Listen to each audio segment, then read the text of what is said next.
Thank you for choosing THV 11 tonight. I hope you've been staying dry and enjoying your Saturday so far. We're going to start things off with a check-in from meteorologist Simone Thomas. Simone, it has been a wet day out there. Can we see a break in the rain anytime soon?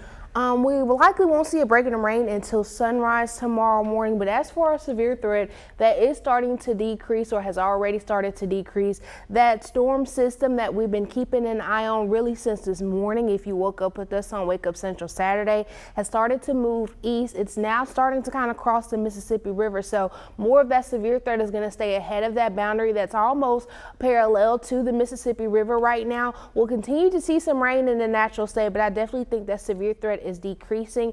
As you can see, some of those stronger storms just east of the Mississippi River into the state of Mississippi. We still got some rain going on across southern and the eastern half of the state, but as we continue overnight, again, that's likely looking to be sub-severe. Here is the severe risk right now. The heaviest risk, again, staying to our south and east between Mississippi and Louisiana. Maybe some of those southeastern counties could still see a strong storm, but definitely looking to see more of that threat decreasing in the coming hours. We'll likely still see some rain at least through the early morning Sunday hours. By the time we get closer to sunrise, we're going to start to see some breaking in the clouds. We'll likely see some sunshine tomorrow afternoon. I'll have a look at the rest of the week coming up in that 7-day outlook. Thanks, Simone. Well, as we now know that those heavy storms are on their way out of central Arkansas, holiday travelers are still dealing with its effects. Here at THV 11, we've been keeping a close eye on flight delays and other circumstances that might impact your travels. THV 11's Maya Ellison is live for us tonight at Clinton National Airport. Maya, how's it looking for those trying to travel home for the holidays? Well, Brooke, I've been here and I came about an hour ago and I spoke to a few travelers. They were kind of sitting behind me, as you see behind me back there. And one man told me that his flight prior to Christmas was delayed for 1 day. But as we learned this year, Clinton National Airport and airports across the country have been preparing for the influx of travelers heading to and from for the holidays. Now, just to put into perspective, according to AAA, they projected almost 120 million people to travel 50 miles or more between Saturday, December 21st to Wednesday, January 1st. And at Clinton National Airport, Flight View reported that about 50% of flights heading out of Little Rock today were late. And for those flights arriving, 40% were very late, and that was reported not too long ago. I was booked to leave out here at 3 o'clock and ended up getting a 1-hour delay, then a little bit longer delay.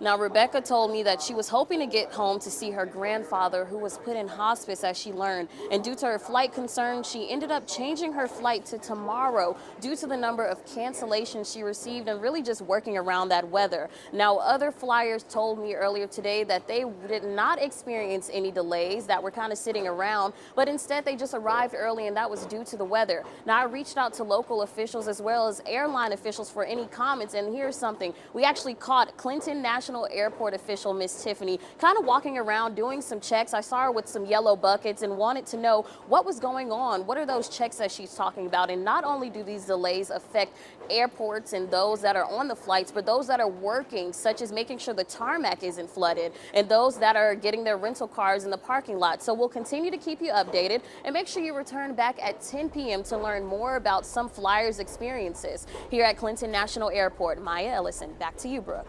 All right, thank you so much, Maya. On the national scene, Americans from all across the country are dealing with similar issues as they head to their destinations. Christian Benavides has the latest on all the holiday travel around the country. In the middle of the holiday travel season, a high-speed passenger train and a Delray Beach fire truck collided. It sounded like a slow motion of like a bunch of aluminum cans being crushed. It was the most bizarre sound, and it was really loud. I heard it sounded like a building was falling. It crashed, and it was like kaboom. I was really scared. I hoped everybody was okay. We all ran out of the restaurants along with everybody else in all the restaurants. 3 Delray Beach firefighters were transported to a local hospital. All 3 firefighters were transported. 2 of them were transported to Delray Beach Medical Center in serious condition. They were trauma alerted. 2 of them were trauma alerted. At this time, all are in stable condition. The Saturday morning incident in the downtown of this beach community left the Brightline train stopped on its tracks, while the front half of the train was ripped off. In a statement, the city of Delray Beach says an active investigation into the cause of the collision is underway by the Delray Beach Police Department, officials from Brightline, and the National Transportation Safety Board. Meanwhile, extreme weather has been presenting challenges across parts of the U.S., including canceled and delayed flights, but many travelers are going with the flow. I wasn't anticipating that, that's for sure. It's been pretty smooth, actually. No complaints. It better keep moving that way. Large sections of the South, including Texas and Louisiana, have been grappling with suspected tornadoes and severe weather this holiday week. Cristian Benavides, CBS News, Delray Beach, Florida. Officials and travel experts are urging people to have a plan and patience to get to their destinations safely. And as we get ready to ring in the new year, the Drive Sober or Get Pulled Over campaign is still in full swing. Arkansas State Police is out all across the state enforcing the campaign during the holiday season. It's a partnership between state police and the National Highway Traffic Safety Administration. Law enforcement reports more than 4,700 people died during December alone in recent years. To prevent this, the campaign encourages you to avoid drinking before getting behind the wheel. You should always have a designated driver, even if you've only had one drink. If you see an impaired driver, immediately call 911. Developing right now, Arkansas State Police is investigating a homicide after one teen was killed and 2 others injured in an early morning shooting along I-40 westbound in North Little Rock. It happened near Protho Junction, where a 17-year-old passenger who was shot multiple times died from his injuries, and another 17-year-old and an 18-year-old were also shot. One person has since been released and one is still in the hospital. No information has been released regarding any possible suspect or suspects in this incident. A major wildlife study is nearing its end in Arkansas, and now hunters are being asked to help. First detected in the state in 2016, chronic wasting disease has a 23% prevalence rate among deer. The University of Georgia is concluding a 5-year research project on CWD in cooperation with the Arkansas Game and Fish Commission and other partners. 37 collared deer are still being monitored. The study areas are primarily in Newton and Searcy counties, with collars providing valuable data. Hunters are encouraged to shoot these deer for data collection. Sampling options include more than 100 drop-off locations and participating taxidermists.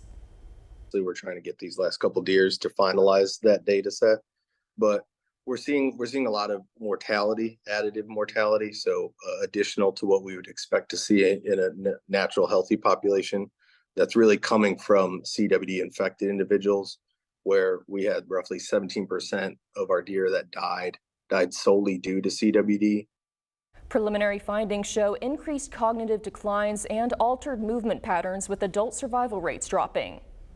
The first steps in a years-long fight to tear down an old elementary school in Jacksonville have begun, as the city has now started demolition. People living in Jacksonville have voiced frustrations throughout the years. After working with Public Works, the Jacksonville mayor was able to find demo crews. The building no longer stands tonight after being left vacant for decades. I wish we could just snap our fingers and make it happen, but it just unfortunately doesn't work that way. So we do appreciate patience. You know, we've wanted to get it down, and it has just taken time to do it, but now we've done it, and so we're very happy about that. As for the land that remains, the city is deciding on a possible purpose. You can read up on this project in its entirety on thv11.com. That storm system that's been driving severe weather today is shifting east, so our threat is decreasing. We'll have a rainy night ahead of us. I'll tell you more about when you can expect some sunshine in that 7-day outlook.